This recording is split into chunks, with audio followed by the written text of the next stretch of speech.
My name is Steve Smith, Kwakwaka'wakw. The title of the mural is Love, Knowledge, and Peace. This mural is 3 baby ravens, and they are all looking skyward. And in the First Nations mythology, Raven is the creator, the trickster, and the transformer. So the 3 baby ravens are all looking skyward with their mouths open. So what the baby ravens are waiting for is their mother, the creator, to feed them love, knowledge, and peace. The colors that I use and the style that I have, it's not a typical Northwest Coast native style. It's quite different in that I will put different design elements together, and when I do that, it almost looks layered.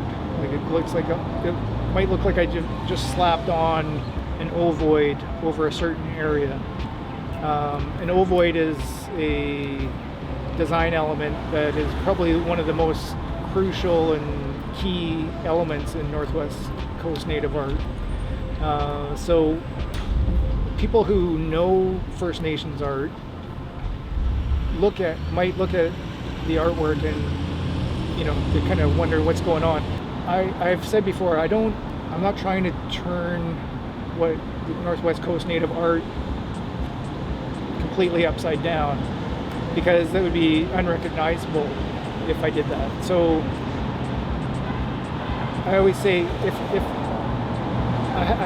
I'm there and if I did that, you wouldn't know it was what it was, right? So I'm there and I just turn it a little bit. People get used to seeing something and they get used to knowing something, and by changing it slightly, it makes people uncomfortable sometimes, and they're like, well, I don't know how I should feel about this. I don't know how is that supposed to be there? Is that not supposed to be there? Do I like it? Do I not like it? The colors are vastly different than most, if not almost all, First Nations art that I've seen. When I was younger and I was taught to carve and paint from my dad, we use traditional colors of the red, black, green, and some white. And for as long as I could remember, I was sure that I was going to be able to use all of those colors for the rest of my life. And about 8 years ago, I had a heart attack, and I needed triple bypass surgery. And while I was coming to from the surgery, I was outside of my body.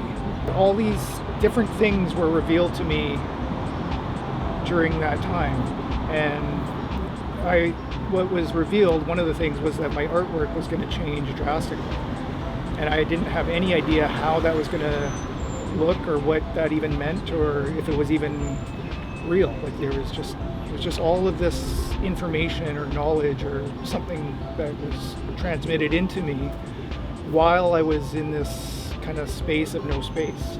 Fast forward a little bit, I healed up, everything was good, I'm healthy.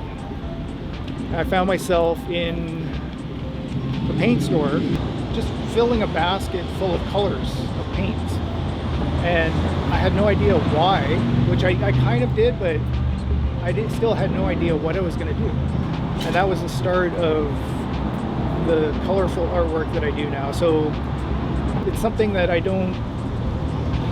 haven't seen other people do before. I'm not sure what other traditional artists think of that. I don't really have a choice. It's just something that I think has to come out. And what used to happen is I would, with the new color palette, I would take a paint color, dip my brush in it, and think I was going to a certain area, and I go to, because that's kind of, it's illogical. You go, okay, well, I'm gonna put this paint color here, and so I go to dip my paintbrush into that paint color that I knew was going there, and I would find that my hand would go somewhere else. And I thought, wow, that's interesting. And it happened more and more that I don't really feel like I control what happens. The artwork happens, and it happens through me, and I'm totally fine with that.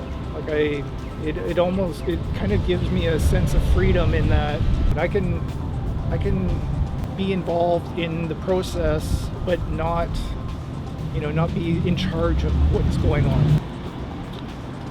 I don't think anyone loves doing what they do as much as I love doing what I do.